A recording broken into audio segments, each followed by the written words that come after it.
इस अवसर पर मंच पर हमारे भजन गायक जी, जिन्होंने आपकी नींद को थोड़ा सा दूर कर दिया है। उधर विराजे हुए हमारे संत श्री आदरणीय सीताराम जी, अभी आपके बीच में इतिहास को आपके बीच में रखने का काम किया अशोक सिंह जी, दिखता नहीं। और इस राज परिवार के मुखिया जी, नाम मैं सिर्फ कर रहा हूं, मनोहर सिंह जी, राणा मनोहर सिंह जी, मंच पर विराजमान समस्त अतिथि, दूर दराज से भाइयों बहनों, युवा मित्रों, अभी अशोक सिंह जी ने बहुत अच्छा विषय रखा जो हमें गलत तरीके से पेश किया गया, जिसको सत्य को चरितार्थ करने का काम किया। भाइयों बहनों, ये भारत भूमि है। इस भूमि में स्वयं भगवान अवतरित होते हैं और आपने देखा होगा कि भगवान कृष्ण ने द्वापर युग में गीता में ये कहा था कि जब जब इस धरा पर धर्म की हानि होगी, मैं स्वयं अवतरित होकर के धर्म की स्थापना करूंगा। और ऐसा होता आया। त्रेता युग में आपने देखा होगा, रावण को अभिमान हो गया था, मैं कभी मर नहीं सकता हूं, मुझे कोई मार नहीं सकता है। और ऐसा कहते हैं कि लंका सोने की थी और स्वर्ग तक सोने की सीढ़ियां बनाने का सपना था। भगवान राम पैदा हुए, क्या हुआ आप और हम सब जानते हैं, विषय को लंबा नहीं करूंगा। लेकिन हर युग में सत्य और असत्य दोनों ही साथ चलते हैं। द्वापर में कंस को अभिमान हो गया था, तो कृष्ण अपने भांजे ने उसको मोक्ष दिया था। हिरण्यकश्यप को ये अभिमान हो गया कि उनको एक वरदान मिला कि तेरे को कोई मार ही नहीं सकता, ना तो अस्त्र से मरेगा, ना शस्त्र से मरेगा, ना रात को मरेगा, ना दिन को मरेगा। तो उसने देखा मैं तो स्वयं भगवान हो गया। लेकिन जब जब साक्षात्कार होता है ना, तो वो शक्ति भी कहीं कहीं जगह छोड़ती है उनके लिए। और आपने देखा होगा, सोम की पत्नी से पैदा होने वाले बालक प्रहलाद जब कहते हैं कि नहीं राम है, राम राम जपते हैं, वो कहते हैं मेरे ही कुल में है, मेरे ही घर में मेरा दुश्मन पैदा हो। इस प्रकार से मारने का षड्यंत्र रचते हैं, बहुत लंबा है, उसको नहीं कहेंगे। अंत तो गतवा क्या हुआ, जब खंबे से बांध करके खंबे को गर्म करके बांधने का प्रयास किया तो चींटियां चल रही है। तो बांधते हैं तो नरसिंह अवतार पैदा होते हैं और उसको कहते हैं ले अब देख मैं नर हूं या नारी हूं, नहीं, रात है या दिन, वो उसको लेकर के डेली में बैठता है, मैं अंदर हूं बाहर हूं, नहीं है, अपने नाखूनों से चीर करके उसको फेंकते हैं। चिंता करने की आवश्यकता नहीं। हमारे देश में कोई ताकत की कमी नहीं थी, कोई कमी नहीं थी। एक एक राजा लड़ा है ना, मुगलों को लोहे के चने चबा दिए थे, इतनी ताकत थी एक एक राजा। लेकिन हम में सबसे बड़ी जो कमजोरी थी, आपस में लड़ने की। मेरी बात को अन्यथा न ले, मैं बड़ा कहलाऊं या मैं बड़ा कहलाऊं, मुझ की ताकत उसके बाट के वट के कारण से हमने आपस में मिल करके उनके दुश्मनों का मुकाबला नहीं किया। लेकिन भाइयों बहनों ध्यान रखना, हुमायूं आया था तो जयचंद था उनका मदद करने वाला। जयचंद ने आने का न्योता दिया और उसकी मदद की, लेकिन अंत क्या हुआ? हुमायूं ने उसको बुलाया और राज दरबार में बुला के कहा कि तू तेरे लोगों का नहीं हो सकता, तेरों को नहीं, अपनों का नहीं हो सकता, तू मेरा क्या हो सकता? उसका सिर काट देता। ये सनातन संस्कार और संस्कृति को खत्म करने के लिए दुनिया की कई ताकतों ने प्रयास किया, लेकिन ये सनातन और संस्कृति दुनिया में कभी खत्म नहीं होने वाली। भाइयों बहनों, ये होता रहेगा, चलता रहेगा, लेकिन अंत तक चलता रहेगा। आज से षड्यंत्र नहीं चले, होन आए, कुषाण आए, मुगल आए, अंग्रेज आए, सबका मिलकर यही था, इस सनातन संस्कृति को खत्म करना, मिटाना दुनिया से। लेकिन ये मिट नहीं सकती है, ये राख से भी चिंगारी बनती है। ये हमारे यहाँ हमारे मुनि जी बैठे हैं, हमारे ऋषि मुनियों की देन है, जिनके कारण से न ये ज्ञान मिटा है न मिट सकता है। भाइयों बहनों, मुगलों ने आने के बाद में क्या किया? सबसे पहले हमारे संस्कार केंद्र थे, हमारे मठ और मंदिर, उनको तोड़ने का काम किया। हमारे ज्ञान को, भंडार को जला जला करके 6-6 महीने उसको नष्ट करने का प्रयास किया। तक्षशिला और नालंदा विश्वविद्यालय को जला जला कर खत्म करने का काम किया। कभी ये ज्ञान मिट नहीं सकता भाइयों बहनों, इनके प्रयास कभी सफल नहीं, कभी सफल नहीं और न होंगे। और फिर अंग्रेज आए, अंग्रेजों ने कहा कि इस देश को लंबे समय तक गुलाम रखना है तो क्या करना पड़ेगा? उन्होंने यहां आकर के गांव गांव घूम करके अध्ययन किया। उन्होंने देखा कि यहाँ की शिक्षा पद्धति ऐसी है जो ये संस्कार और संस्कृति मिट नहीं सकती है, या तो शिक्षा पद्धति इसको खत्म करना पड़ेगा। तो मेघालय की अध्यक्षता में सारा सर्वे हुआ। सर्वे होने के बाद में मेघालय शिक्षा पद्धति हमको दी, जिसको हमको पढ़ाया गया कैसे गधा कैसे गणेश नहीं पढ़ाया गया। भाइयों बहनों, हमारे जो गुरुकुल हुआ करते थे, जहां से संस्कार लेकर के, शिक्षा लेकर के समाज की सेवा करने का, परमार्था के लिए जीने वाला, समाज के लिए जीने वाला पैदा होता था, वो हमारी संस्कृति को खत्म करने का काम किया। उन्होंने हमारे गुरुकुलों को खत्म करके और उन्होंने कॉन्वेंट स्कूल चालू किए। भाइयों बहनों, उन्होंने कहा शिक्षा पद्धति को खत्म कर दो। हमारे यहाँ 4 आश्रम ब्रह्मचर्य 25 साल तक केवल और केवल ज्ञान प्राप्त करें, और वो भी गुरुकुल में रह करके। आज कहां है हमारे 4 आश्रम?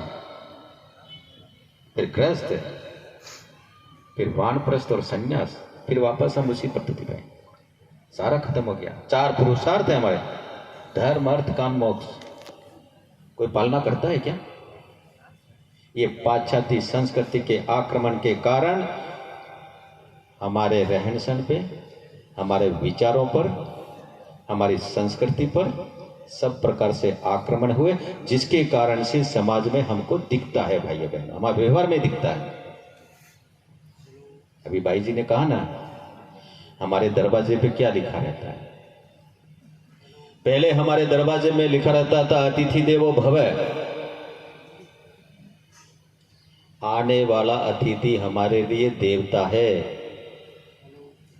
समय बीतता गया, सुस्वागत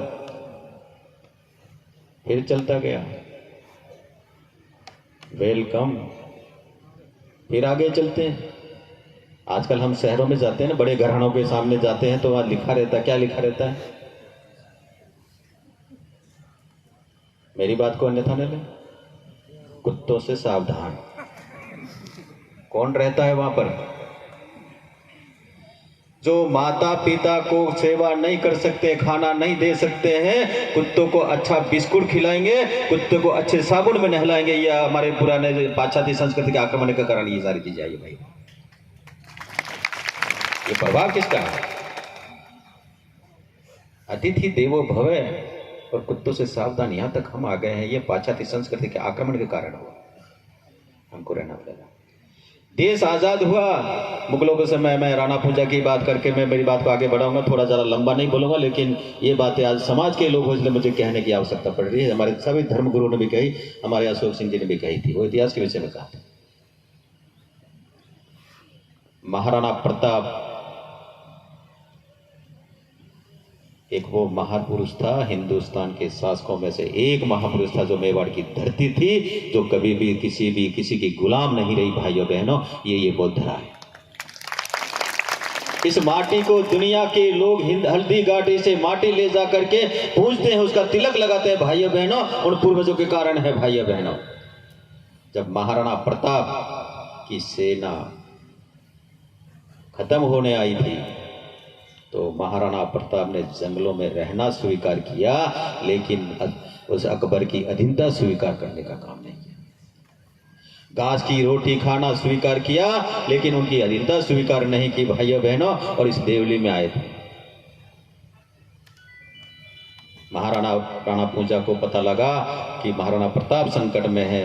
भीलों की सेना ले जाके कहते हैं कि राणा जी, आप इस मातृभूमि के लिए लड़ रहे हो, धर्म के लिए लड़ रहे हो। ये राणा पूजा आपसे कंधे से कंधा मिला करके आपकी मदद करेगा। भाइयों बहनों, आदिवासी की टुकड़ी लेकर के जाते हैं और गोफन और तीर कमान से उन मुगलों को लोहे के चने चबाते हैं। भाइयों बहनों, ये ताकत राणा पूजा ने दी थी। उसको हम भुला सकते हैं क्या? उस इतिहास को भुला सकते हैं क्या? नहीं भुला सकते।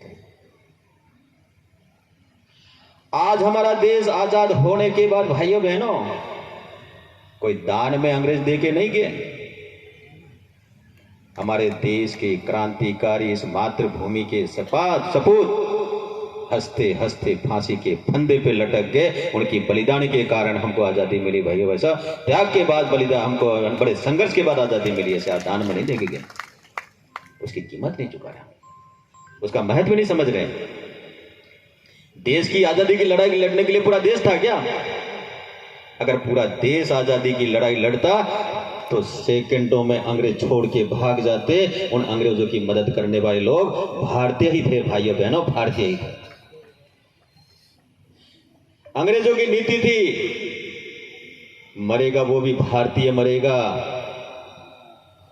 कोई भी मरे, चाहे इधर से मरे उधर से मरे, भारतीय मरेगा, ये नीति उनकी थी।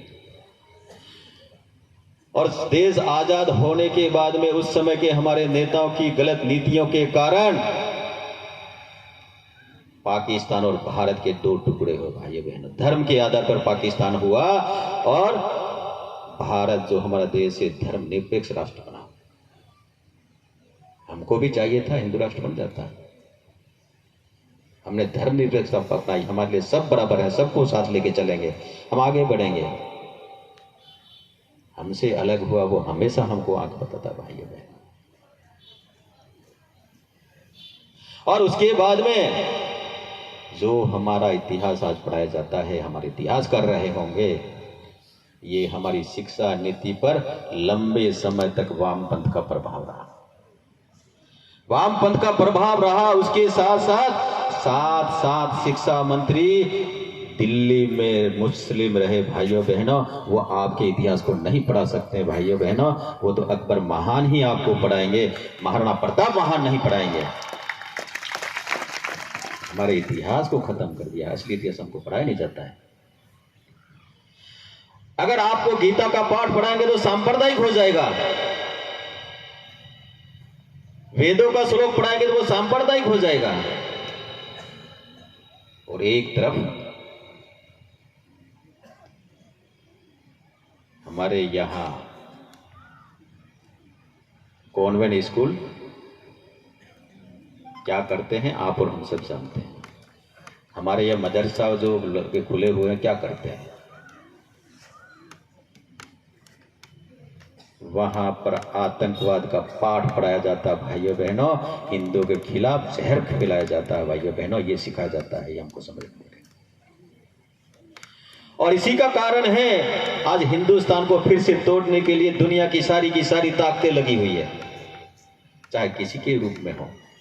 और इसी के पीछे भारत को आगे बढ़ता हुआ कोई देखना नहीं चाहता, इसलिए किसी न किसी को भड़काने का काम करते हैं।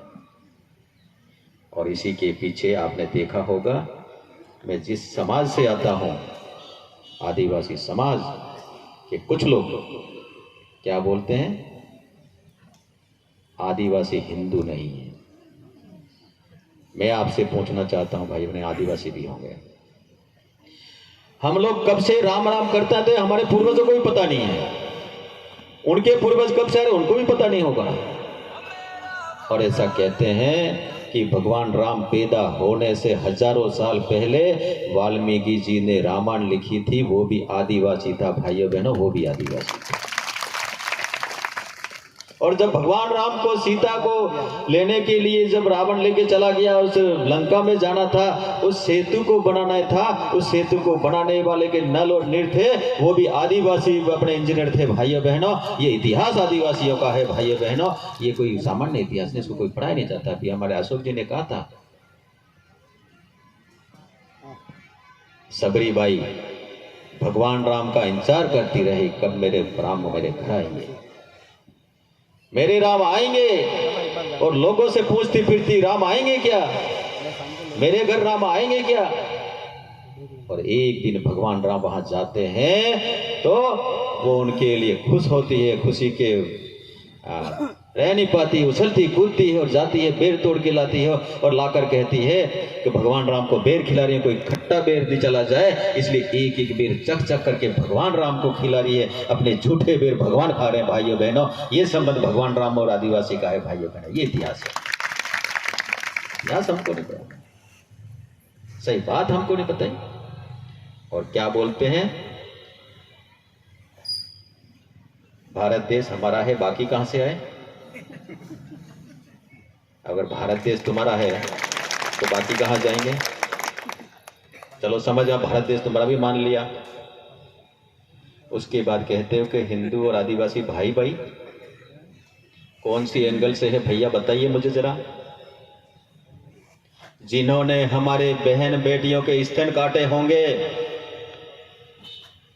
हमारी बहन के कोख से छोटे छोटे बच्चे अंदर थे, उनको निकाल करके मार दिया होगा, चपेट चीर दिए होंगे, हमारे भाइयों बहनों के उस समय सर काट दिए होंगे, वो तुम्हारा भाई कैसे हो सकता है मुझे बताइए, कौन से एंगल से बता दीजिए।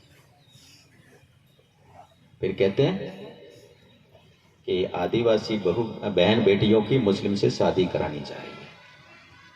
क्या तुम तय करोगे क्या, कोई राजनीतिक पार्टी तय करेगी शादी कौन किससे करेगा, तो समाज क्या करेगा, समाज जख बनाएगा क्या, समाज का काम भी तुम करोगे क्या। ये राजनीतिक पार्टियों का काम नहीं है, तुम तो विकास क्या करोगे, क्या भला करोगे, वो बात करो। किस किस प्रकार की भाषा बोलते हैं हमारी माताएं बहनें बेटी, क्या बोलते हैं, मंगलसूत्र नहीं पहनना चाहिए, बिंदी नहीं लगानी चाहिए, मांग नहीं भरना चाहिए। मैं आपसे पूछना चाहता हूं, मंगलसूत्र और मांग सुहाग का प्रतीक है कि नहीं है ना, सुहाग का प्रतीक। अगर कोई भी उम्रदराज महिला अगर मांग नहीं भरती है तो हमको समझ में आता है विधवा है। क्या तरीका है यार, किसको समझा रहे हो। ये देश को तोड़ने की प्रयास है भाइयों बहनों, देश को तोड़ने का प्रयास है। लेकिन आदिवासी समझदार है, इस माटी के लिए लड़ा है, इस देश के लिए जीता भाइयों बहनों। जितने भी आंदोलन सारे देख लेना, कई सैकड़ों ऐसे महापुरुष हैं इस भारत भूमि के लिए लड़े हैं और उन अंग्रेजों को विरुद्ध लड़े हैं और मुगलों के समय भी लड़े थे। दूधाबील बालक था, यहाँ का ही था ना, इतिहास आप पढ़ना पड़ा होगा, इतिहासकार जानते होंगे।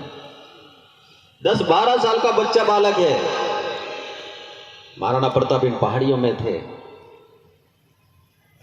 तो एक एक घर से खाना जाता था, उनको खाना खिलाया।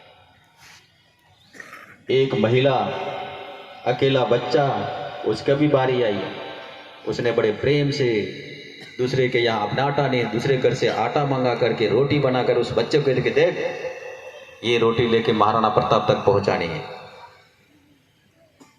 सुरक्षित जाना, मुगलों की सेना भी होगी। 10-12 साल का बालक उस रोटी लेकर निकलता है। जब पहाड़ियों में जाता है तो मुगलों की सेना उस पर जासूसों को निगरानी पड़ी, ये बालक कहाँ जरा रोकिए इसको, थोड़ा तेज जा रहा है। बालक को कहा रोक, वो रुक नहीं रहा है, और गति बढ़ा दी। उन्होंने कहा और रोक, नहीं रुक रहा है, और गति बढ़ा दी। वो सैनिक, मुगल सैनिक पीछे भागता है, बालक आगे भागता है। जाते जाते वो मुगल सैनिक नीचे गिरता है, उसको लगती है और तलवार मारता है, उसकी कलाई कट जाती है। भाइयों बहनों, कलाई कटने के बाद में भी वो बालक दौड़ता दौड़ता महाराणा जिस गुफा में थे वहां जा करके और आवाज लगाता है, महाराणा महाराणा आवाज लगाता है। महाराणा प्रताप बाहर निकलते हैं, उसकी स्थिति देखते हैं और देख कर कहते हैं कि बेटा तुम्हारी ये दशा किसने की है? तो बोलता है ये तो ठीक है, ये रोटी लाया हूं, आप खाइए। फिर उसने कहा मुगल सैनिकों के कारण हुआ। तो महाराणा प्रताप ने कहा कि बेटा आपके जीवन को संकट में डालने की कहां आवश्यकता थी?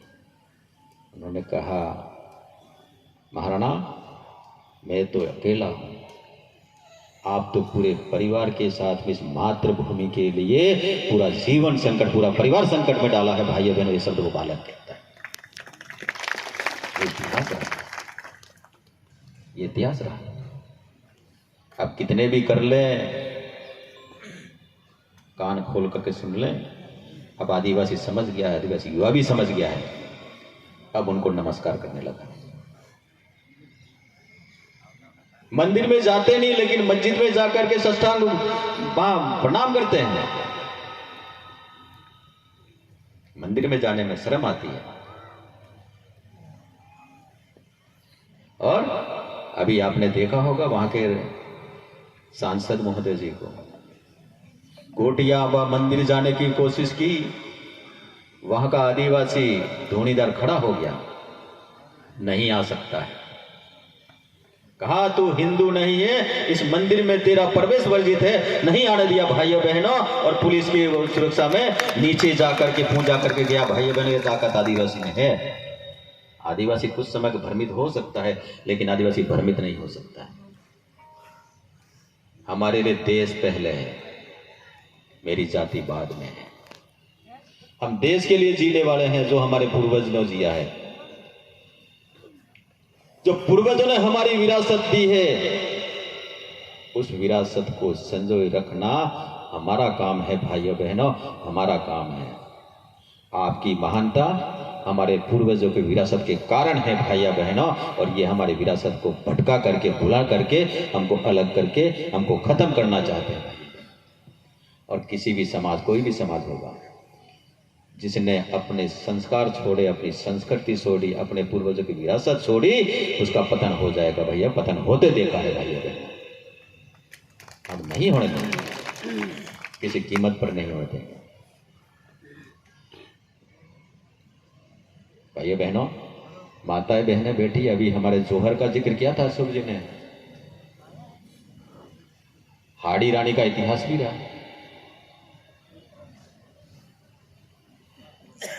राजसमंद को हरावल दस्ते का ये साथ वो था, जब भी युद्ध होता है तो सबसे आगे लड़ना है। और नए नवेले शादी करके आए थे, जो आप भी बताइए, किसी की शादी होकर आए और शादी होकर आए और कहें कि भाई युद्ध लड़ने के लिए जाता तो कोई जाएगा क्या? नई शादी हुई थी, अपने घोड़े भी नहीं हुए थे, और चित्तौड़ पर आक्रमण हो रहा था, तो उन्होंने कहा आपको युद्ध में आना है, युद्ध में जाना ही है। जब निकलने पहले वो कहते हैं, वो कुरानी उसको कहती है कि जा रहे हो लेकिन पीछे मुड़ के मत देखना, पीछे मुड़ के मत देखना। वो समझदार। और वो निकलते हैं, थोड़े आगे जाते हैं, यार अभी नई नवेली शादी हुई है, जिंदा आऊंगा कि नहीं आऊंगा। अपने अंगरक्षकों से कहते हैं जाओ कोई निशानी लेके आओ। वो जाते हैं और उनको समझ में आता है गड़बड़ हो गया। तो कहते हैं क्या हुआ? कंवर शाह ने कोई निशानी मांगी। अच्छा, मेरे शरीर पे मोहित है, भारत में इस मातृभूमि के लिए मोहित नहीं। अंदर जाती है, सर धड़ से अलग करती है और थाली में सजा कर कहती ले जाओ, उसको देना गले में लटका के रखे। ये इतिहास रहा है। अभी एक छोटी बच्ची आई थी ना, इनको भूख मारने के लिए। ये जो मुगल थे हमारी बहन बेटियों के साथ में व्याभिचार करते थे। हमारे यहाँ घूंघट प्रथा नहीं थी, वो बहुत बड़ा इतिहास है, बाद में कोई बात करें। इनके कारण से हमने घूंघट प्रथा शुरू। सबसे ज्यादा आजादी हमारे यहाँ थी तो हमारे माता बहनों की, हमारे लक्ष्मियों को थी। हमारे अभी नवरात्रा चल रही है ना, नव दुर्गा की उपासना आप सब लोग करते होंगे। 9 दिन तक हम व्रत करते हैं और 9 देवियों की उपासना करते हैं। मीना बाजार लगाता था अकबर, और क्या करता था, मीना बाजार में सब औरतों को ही जाने का वहां राइट्स था और किसी को जाना नहीं था। और बुर्का पहनकर घूमता और जो सुंदर लगती उसको उठा करके लेके जाता। एक बार किरण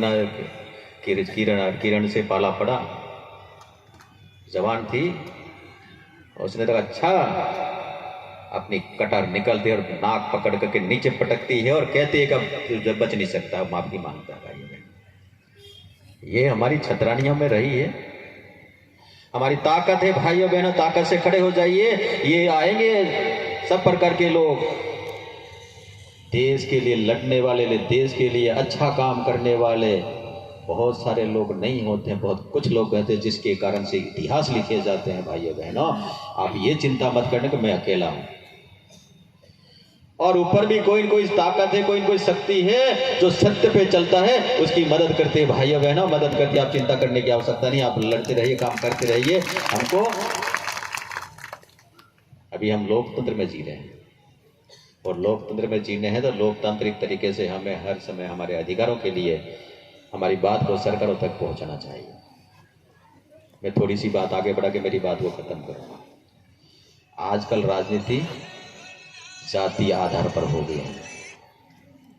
आदिवासी कहता है कि भारत देश मेरा है, और लोग अलग कहते हैं, और लोग अलग कहते हैं। सबको अलग अलग भड़का करके इस देश को तोड़ने का काम करते हैं। भाइयों बहनों, सबसे पहले मेरा देश है, उसके बाद मेरी जाति है, उसके बाद मैं हूं। ये संकल्प लेके हम चलेंगे तो हम देश को आगे बढ़ाएंगे। भाइयों बहनों, मैं जिस पार्टी का कार्यकर्ता हूं, मैं राजनीतिक बात नहीं करता हूं। इस पार्टी ने देश को सर्वोपरि माना है, उसके बाद में हम हैं। देश पर संकट आएगा तो सारे ताम झाम छोड़ करके उसके लिए मदद करेंगे। भाइयों बहनों, मेरी कितनी भी समस्या हो, कितनी भी परेशानी होगी, उसको छोड़ करके देश के लिए काम करने में त्याग करूंगा। हम देश को पुनः विश्व गुरु देखना चाहते हैं। हमारे कहा एक श्लोक बोलते हैं, जीवन कुछ जड़ा चरणों में ये मांगे मां वरदान, तेरा वैभव अमर रहे मां, हम दिन चार रहे न रहे। उस लक्ष्य की प्राप्ति के लिए हम काम कर रहे हैं। हमारा लक्ष्य बहुत बड़ा है। भाइयों बहनों, भारत की दुनिया में जय जयकार हो, ये हमारा सपना है। हमारे देश के प्रधानमंत्री नरेंद्र मोदी के नेतृत्व में देश आगे बढ़ रहा। भाइयों बहनों, हमारे देश का प्रधानमंत्री 14 से पहले विदेश जाता था तो पहली एक दिन हेडिंग लाइन आती थी, प्रधानमंत्री विदेशों में गया, कहां गया, क्या किया, कोई अता पता नहीं होता था। और 14 के बाद में देश के प्रधानमंत्री नरेंद्र मोदी ने देश की बागडोर संभालने के बाद में वो विदेश में जाते हैं तो अमेरिका देश है, दुनिया के सबसे ताकतवर देश का राष्ट्राध्यक्ष भी उनको लेने के लिए एयरपोर्ट पर इंतजार करता है। भाइयों बहनों, ये ताकत किसने दी है? देश के प्रधानमंत्री मोदी ने दी।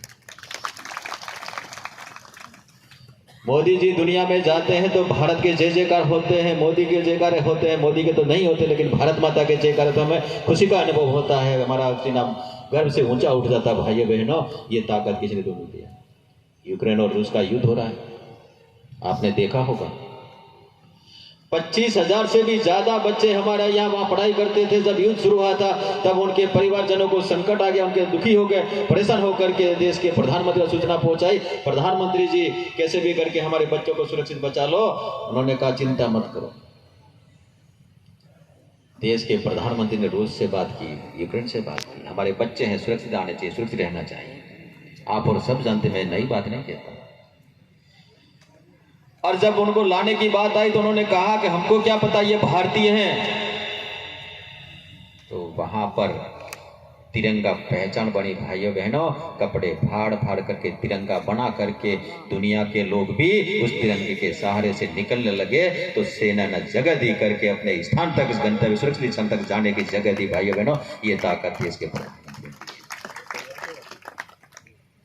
इसलिए देश के प्रधानमंत्री गरीब कल्याण की योजना बना करके गरीब को ऊपर उठा करके और गरीब अमीर की खाई को मिटा करके देश को ताकतवर बनाना चाहते हैं।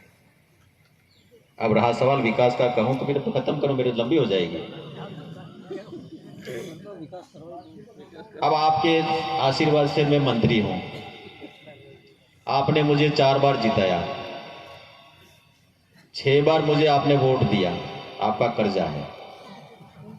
अब आपके कर्जे को मैं किस रूप में उतारूंगा ये तो मुझे पता नहीं, लेकिन इस बार मंत्री हूं। आप मुझे काम की बात बताएं। मेरे आने के बाद पहला बजट आया, मैंने कहा हमारे यहाँ ऐसे स्थल हैं, श्रद्धा के केंद्र हैं, उनको पर्यटक में लो। अपने क्या नाम, कमलनाथ, आप सबके श्रद्धा का केंद्र है, वहां पर हम सब लोग अस्थि विसर्जन के लिए भी जाते हैं। और कमलनाथ होली जलने के बाद ही हमारे झाड़ोल में होली जलती है, ये हमारे यहाँ परंपरा है भाइयों बहनों। ये मैंने मुख्यमंत्री जी को कहा, पर्यटन में उन्होंने उसको स्वीकृति दे दी, उसको पर्यटन के रूप में विकसित करेंगे भाइयों बहनों। मैंने प्रसिद्ध जी से मेरी बात की, राणा पूजा के प्रति मेरी बहुत बड़ी श्रद्धा है, आज से नहीं परसों से। बस मैंने कहा इनको हम कैसे इस महापुरुष को इतिहास में और कद ऊंचा करें, पर्यटक स्थल बनना चाहिए। मैंने कहा है आप बात कर लो, मैंने मुख्यमंत्री जी को कहा है, उन्होंने कहा जो विवाद है उनको समझिए, सुनिए, अगर वो चाहते हैं तो जिस दिन चाहोगे उसी दिन पर्यटक स्थल के रूप में घोषित करा दूंगा। लेकिन मैं विवादों में नहीं आऊंगा, आपकी बात पूरी सुनेंगे, सरकार के सामने रखेंगे, ठीक कोई रास्ता निकलेगा तो उसको सम्मान देने का, क्योंकि दुनिया में ऐसा महापुरुष हमें मिल नहीं सकता भाई, उसको सम्मान मिलना चाहिए, प्रयास भी करूंगा। आपके कहीं पर भी छोटे मोटे काम हैं भाइयों बहनों, मुझे बताने का काम करना। आपका कोई सड़क रह गई, कोई पुलिया रह गया और कुछ रह गया, आप बताने का काम करना। आप 100 काम बताओगे, 100 काम तो मैं पूरा नहीं कर सकता हूं, लेकिन आपको दावे के साथ कह सकता हूं जनहित के जितने भी काम हैं उनको पूरे करने का मैं पूरे तन मन से प्रयास करूंगा भाइयों बहनों, आपकी मदद। जितने समय तक रहूंगा ये सरकार का खजाना किसी के बाप का नहीं, ये सरकार का खजाना तो हिंदुस्तान की गरीब मेरी जनता का पैसा है भाइयों बहनों। अगर कोई कहता है कि मैं करता हूं तो वो गलत है भाइयों बहनों। इस खजाने पे आपका का पूरा अधिकार है, आपका पूरा हक है भाइयों बहनों, और आपको मिलना चाहिए। आज तक जितना होना चाहिए विकास इस क्षेत्र का नहीं हुआ। मैं चाहूंगा कि जो हमारे क्षेत्र को जो एक अविकसित क्षेत्र के रूप में है, इसको पूरा विकसित करके छोड़ देंगे, किसी रूप में पीछे नहीं रखेंगे। मैं मेरा प्रयास करूंगा, कितना सफल होगा वो तो भविष्य मुझे बताएगा, लेकिन मेरी हार्दिक इच्छा है कि मैं मेरे क्षेत्र को एक ठीक स्थिति में लाके खड़ा करूं, ये मेरा प्रयास है। लेकिन आपका भी सहयोग चाहता हूं। तालियां दोनों हाथ से बजती हैं। हम राजनीति में कई बार क्या होता है कि पार्टियों के पीछे भागते हैं, नहीं भागना चाहिए। बाबूलाल खड़ी काम करता तब तक वोट देना, नहीं करता मत देना। जिस दिन ये बात तय कर लोगे और हिसाब किताब रखिए, हमारे जैसे नेता होगा। आपने 5 बताए, 5 में से 3 किया तो ठीक है, आशीर्वाद देना आएगा। तो मेरे खाते में 0 आता तब भी जीताते जाते, तो मैं तो आपको मानूंगा ये तो देते जाते थे, चलता जाते। जिस दिन ये तय कर लिया तो आपका नक्शा बदल जाएगा भाइयों बहनों, आपका नक्शा बदल जाएगा। अन्यथा ये लोग तो नेता तो आएंगे, भाषण दे के जाएंगे, वादे करके जाएंगे। क्योंकि मैं राजनीति में काम करता हूँ, कड़वी बात भी बोलता हूँ। एक चुनाव लड़ने के लिए आता नेताजी, तो उसके कपड़े भी आपने देखे और उसके बाद के भी देखे होंगे, बहुत कड़वी बात है।